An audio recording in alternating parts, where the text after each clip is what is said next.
नमस्कार दोस्तों, स्वागत है आपका आपके अपने यूट्यूब चैनल मनप स्टोरीज पर। दोस्तों, ये कहानी चल रही है एक गरीब की बेटी का नसीब, जिसके 4 पार्ट अपलोड हो चुके हैं। ये 5वां पार्ट है। दोस्तों, कहानी बहुत ही अच्छी है, अंत तक इसे ज़रूर देखिएगा। यदि पहले के 4 पार्ट आपने नहीं देखे हैं तो उनका लिंक आपको नीचे डिस्क्रिप्शन बॉक्स में प्लेलिस्ट का लिंक दिया हुआ है, वहाँ जा कर के आप उस पूरी जो बाकी के 4 पार्ट हैं उनको पढ़ सकते हैं और उसके बाद ये 5वां पार्ट पढ़िएगा, तभी आपको इस पार्ट के बारे में कुछ समझ में आएगा। तो चलिए इस कहानी के इस पार्ट को अब यहाँ से शुरू करते हैं। शीलो चुपचाप बैठकर लहसुन छीलने लगती है। थोड़ी देर दोनों चुपचाप बैठी रहती हैं। फिर सुखिया खामोशी तोड़कर कहती है, बिटिया, कौन कौन है घर में? काकी, घर में तो मेरा एक बड़ा भाई है और एक छोटा भाई है, और कोई नहीं है। बिटिया, बाबूजी अम्मा नहीं है क्या? इतना सुनते ही शीलो की आंखें फिर से भर आई और शीलो कहती है, काकी, माँ को तो बीमारी ने लील लिया और पिताजी को ऊपर वाले ने। शीलो सिसकिया भरकर रोने लगती है।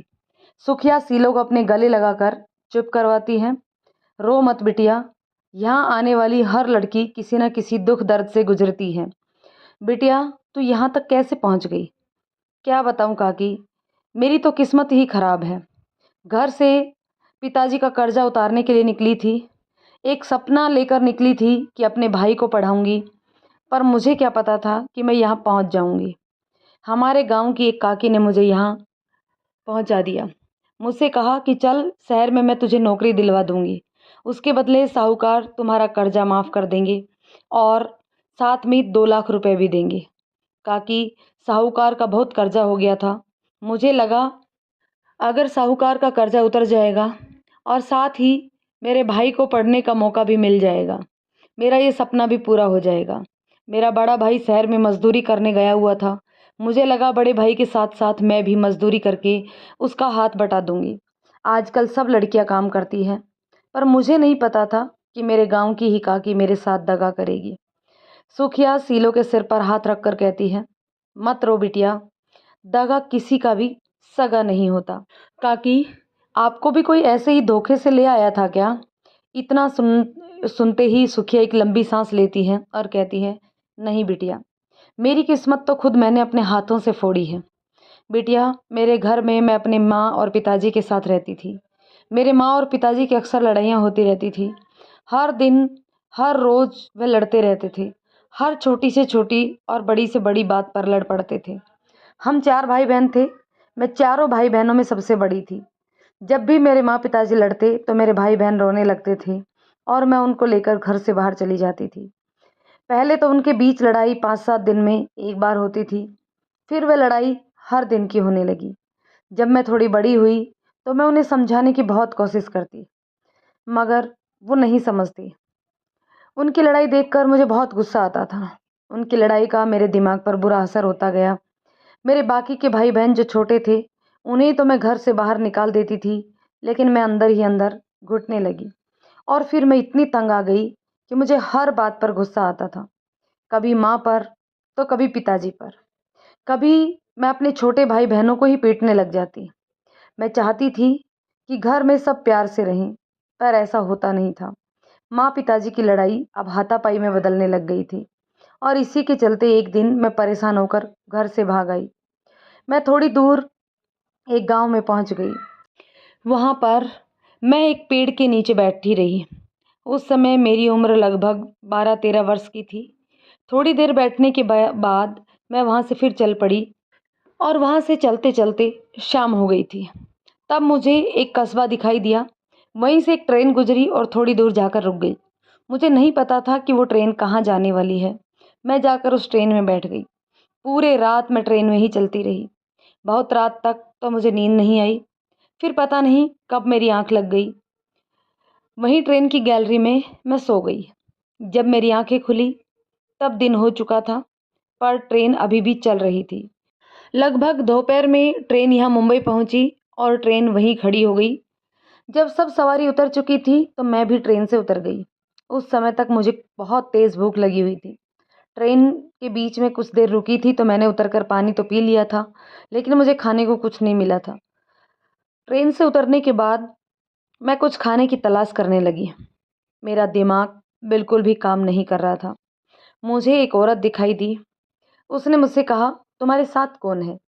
मैंने कहा, मेरे साथ कोई नहीं है, मुझे बहुत भूख लगी है, मुझे थोड़ा खाने को दे दो। उसने मुझे पास की ही दुकान से एक बिस्किट का पैकेट दिलवाया और कहा, तुम्हें कहाँ जाना है? मैंने कहा, मुझे नहीं पता कि मुझे कहाँ जाना है। फिर वह औरत मुझे लेकर चली और बोली, तुम्हें पुलिस स्टेशन छोड़ पहुंचा देती हूँ। पुलिस तुम्हें तुम्हारे घर पर पहुंचा देगी। मैंने उस औरत के पैर पकड़ लिए और उससे कहा, मुझे घर नहीं जाना, मुझे पुलिस के पास मत लेकर जाओ। 1-2 दिन उसने मुझे अपने घर रखा। फिर उसने कहा कि क्या तुम झाड़ू पोछा कर सकती हो? मैंने कहा, ठीक है, मैं झाड़ू पोछा कर लूँगी। तो उसने मुझे किसी दूसरे के घर में भेज दिया कि वहाँ जाकर मैं झाड़ू पोछा करने लगी और उसके बदले वे लोग मुझे दोनों टाइम का खाना दे देते थे। वो लोग बहुत अमीर थे। उनके घर में हर चीज़ बहुत ही ज़्यादा कीमती लगती थी। मैं किसी भी चीज़ को छूती नहीं थी। मुझे डर लगता था कि कोई चीज़ टूट गई तो। वहाँ मैंने मुश्किल से 2 या 3 दिन ही काम किया होगा कि उन्होंने मुझे किसी और के हाथों बेच दिया और इस तरह मैं यहाँ तक पहुँच गई। उसके बाद से लेकर आज तक मैं यहीं हूँ। मैंने बहुत कोशिश की यहाँ से जाने की, लेकिन मैं यहाँ से बाहर नहीं निकल पाई और आखिर में मैंने अपनी किस्मत समझ लिया। इसी जीवन को अपना लिया। अब जब मैं बूढ़ी हो गई और किसी काम की ना रही, तो यहाँ पर खाना बनाने का काम मिल गया। अब तो मैंने कभी अपने घर जाने का सोचा भी नहीं। घर जाकर क्या करूँगी? माँ बाप तो होंगे नहीं, शायद मर चुके होंगे। भाई बहन मुझे पहचानेंगे या नहीं पहचानेंगे ये भी नहीं पता। अब तो मैं यह भी भूल गई हूँ कि मेरा गाँव का नाम क्या था। अगर मेरा भाई बहन भी मुझे मिल जाए तो शायद मैं उनको पहचान भी ना पाऊँ। अपनी आंखों में आए आंसुओं को पोंछते हुए वो फिर बोली, लेकिन बेटा, हर रोज़ मैं यही भगवान से प्रार्थना करती हूँ कि कोई भी लड़की किसी भी हालत में यहाँ तक ना पहुँचे। काकी, क्या यहाँ से निकलने का कोई रास्ता नहीं है? बिटिया, वैसे तो कोई रास्ता नहीं है, लेकिन यहाँ पर अगर किसी अमीर आदमी को तुमने खुश कर दिया और खुदा न खास्ता उसकी औरत गुजर गई हो, तो वह ज़रूर तुम्हें खरीद कर ले जा सकता है। जितने रुपए इन्होंने तेरे लिए चुकाए हैं, यदि वह इससे 5-6 गुना ज़्यादा रुपए चुका दे, तो वह तुझे यहाँ से ले जा सकता है। बस उससे यह फ़ायदा होगा कि वहाँ तुझे सिर्फ एक आदमी की तीमारदारी करनी पड़ेगी या हर किसी की। कोई बात नहीं बेटा, ये बाल मेरे यूं ही धूप में सफ़ेद नहीं हुए हैं। मैंने भी यहाँ आकर बहुत कुछ सीखा है। मैं तुझे यहाँ से बाहर निकालने में तेरी मदद करने की पूरी पूरी कोशिश करूँगी। लेकिन बेटा, तू यहाँ से भागने की कोशिश बिल्कुल भी मत करना। अगर तूने ऐसा किया तो ये लोग किसी भी तरीके से तुझे पकड़ लेंगे और फिर पता नहीं यहाँ से तुझे कहाँ भेज दें। इसलिए बिल्कुल भोली अनजान बनकर सब कुछ करती रह। अगर कहीं से भी कोई भी रास्ता नज़र आएगा तो मैं तुम्हें बचाने की पूरी कोशिश करूँगी। दोनों बैठे बातें कर ही रही थी कि तभी कम्मो वापस आ जाती है। सब्जी काट कट के तैयार हो चुकी थी। सुखिया आटा लगा चुकी थी। दाल उबलने रखी हुई थी। कम्मो, दाल उबल गई होगी तो दाल में बघार लगा दे, मैं सब्जी बना देती हूँ। बिटिया, तू रोटी बेल देना, मैं रोटी सेक दूंगी। और कम्मो, चावल भी नहीं बनाए हैं, ये मैंने निकाल के रख दिए हैं, ये भी चढ़ा दे।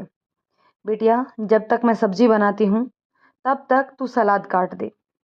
सुखिया ने चल रही बातों को छुपाते हुए कम्मो को फटाफट से आगे के काम बता दिए, क्योंकि सुखिया जानती थी कि ये कम्मो महाराज की चमची है।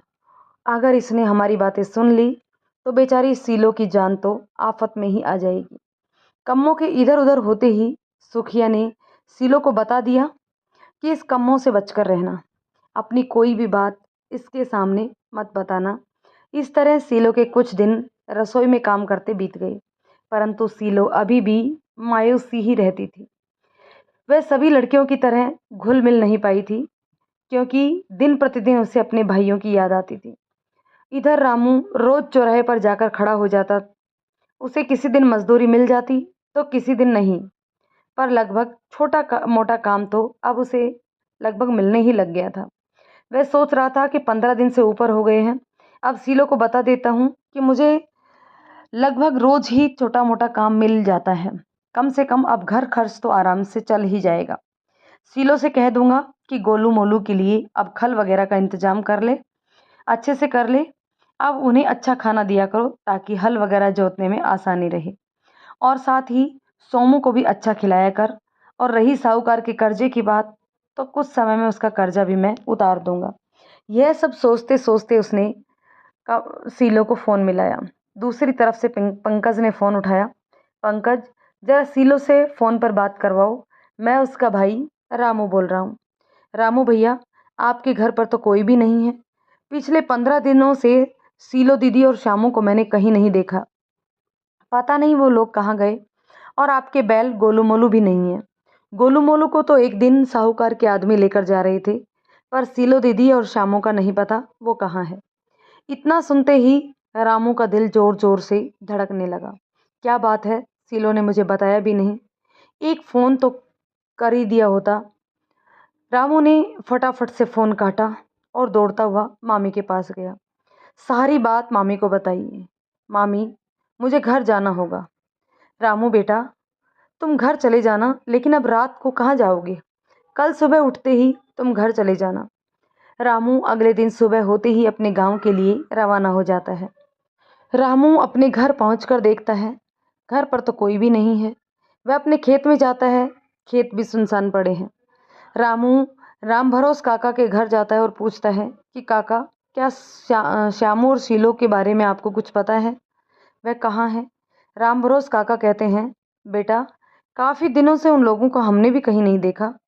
उदास रामू भारी कदमों से चलते हुए वापस अपने घर की तरफ चला आता है। तभी रास्ते में उसे पंकज दिखाई देता है और पंकज उसे बताता है कि श्यामू और शीलो का तो पता नहीं, पर गोलू मोलू को साहूकार के आदमी खोल कर ले गए थे। रामू की आंखें भर आती हैं। जब माँ जिंदा थी तो भले ही हमारे पास कुछ भी नहीं था, कर्जा जरूर था, परंतु हमारा घर, एक पूरा परिवार एक साथ रहता था। जैसे ही माँ गई, पूरा घर बिखर गया। माँ के जाते ही बापूजी भी चल बसे, क्योंकि पिताजी का सहारा तो माँ ही थी। माँ के जाते ही हम भाई बहनों का क्या हाल हो गया। सोचते सोचते रामू साहूकार के घर पहुंच जाता है। साहूकार के घर, उसके तबेले में गोलू मोलू को बंधा देखकर रामू को थोड़ी तसल्ली तो मिलती है कि चलो गोलू मोलू तो सही सलामत है, परंतु श्यामू और शीला कहाँ गए? कहीं साहूकार ने कर्ज के बदले उन्हें बंधुआ मजदूर तो नहीं बना लिया? वे साहूकार के खेतों में देखते हुए चलता है कि कहीं शीलो और श्यामू उसके खेतों में काम तो नहीं कर रहे, परंतु उसे वो दोनों कहीं भी दिखाई नहीं देते। चलते चलते जैसे ही रामू साहूकार के दरवाजे पर पहुंचता है, तो साहूकार के लट्ठे उसे रोकते हैं। रामू कहता है, भैया, मुझे साहूकार से मिलने जाना है, तो यहीं रुक, हम खबर पहुंचाते हैं। साहूकार के पास जाकर लट्ठे कहते हैं कि शीलो का भाई आया है। साहूकार उसे अंदर बुलाता है। जैसे ही रामू अंदर जाता है तो देखता है कि श्यामू एक तरफ बैठा साहूकार के पैर दबा रहा था। श्यामू को देखते ही रामू की जान में जान आई कि चलो, श्यामू तो सही सलामत है, तो फिर शीलो भी सही सलामत ही होगी। रामू साहूकार को नमस्कार करता है। साहूकार कहता है, बैठ रामू, कैसे आना हुआ? सरकार, कई दिन से शीलो और श्यामू से बात नहीं हुई है। कल मुझे पता चला कि वह घर पर भी नहीं है, तो मैंने सोचा यहाँ आकर पूछ लेता हूँ। तभी गीता कहती है, रामू, तुझे नहीं पता, सरकार ने तुम्हारा कर्जा माफ़ कर दिया और साथ में शीलो को नौकरी करने के लिए शहर भी भेज दिया है। साहूकार बोला, श्यामू को भी मैं तुम्हारे पास तुम्हारे मामा के घर भेजने वाला था, पर उधर किसी का जाना नहीं हुआ, तो ये 15 दिन से मेरे पास ही है। इसे यहाँ किसी प्रकार की कोई तकलीफ़ नहीं है। तुम चाहो तो इसे ले जा सकते हो, और नहीं तो ये यहाँ पर भी रह सकता है। रामू कहता है, सरकार, मैं अपने भाई श्यामू को ले जाने के लिए ही आया हूँ। दोनों भाई अपने घर आ जाते हैं। तब श्यामू अपने भाई के गले लगकर खूब रोता है और साहूकार की सभी बातें बताता है कि कैसे साहूकार उससे गाय भैंसों का गोबर उठवाता है, अपने पैर दबवाता है, पशुओं को चारा डलवाता है, और पता नहीं दीदी तो गीता काकी के साथ कहाँ चली गई। दीदी कहती थी कि तू स्कूल ज़रूर जाएगा, परंतु साहूकार ने मुझे एक दिन भी स्कूल नहीं जाने दिया और बोला, स्कूल जाकर क्या करेगा, आखिर में तुझे करनी तो खेती ही है। भैया, मैं अब साहूकार के घर नहीं रहना चाहता। तू रुक, मैं अभी आया। इतना कहकर रामू गीता के पास जाकर पूछता है कि काकी, सीलो दीदी को 15 दिन हो गए हैं, वो कहाँ है? उनसे बात करवा दो। काकी कहती है, अरे क्या हो गया, 15 दिन हो गए तो? वह कौन सी ससुराल गई है जो? वह भी शहर में काम करने गई है, कर लेगी बात जब फ्री होगी तो। और ये कहकर गीता वहाँ से चली जाती है। रामू वापस आ जाता है।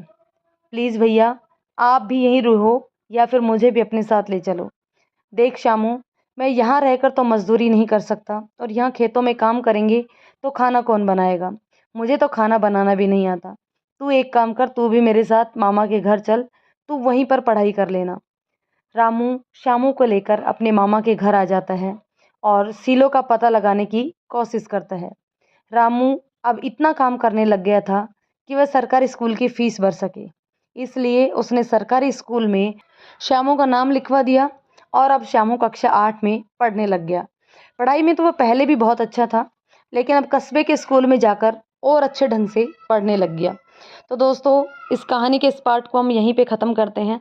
जानते हैं नेक्स्ट पार्ट में कि क्या रामू सीलो तक पहुंच पाएगा, क्या जान पाएगा कि उसकी बहन सीलो कहाँ है, और उधर क्या होगा सीलो के साथ। क्या वो उस दलदल से बाहर निकल पाएगी, या फिर क्या होता है इनकी लाइफ में? जानने के लिए नेक्स्ट पार्ट ज़रूर देखिएगा। कहानी आपको अब तक कैसे लगी कमेंट करके ज़रूर बताइएगा। यदि ये कहानी आपको पसंद आई हो तो कहानी को लाइक करें और शेयर करें। चैनल पर नए हैं तो चैनल को सब्सक्राइब ज़रूर करें। धन्यवाद दोस्तों।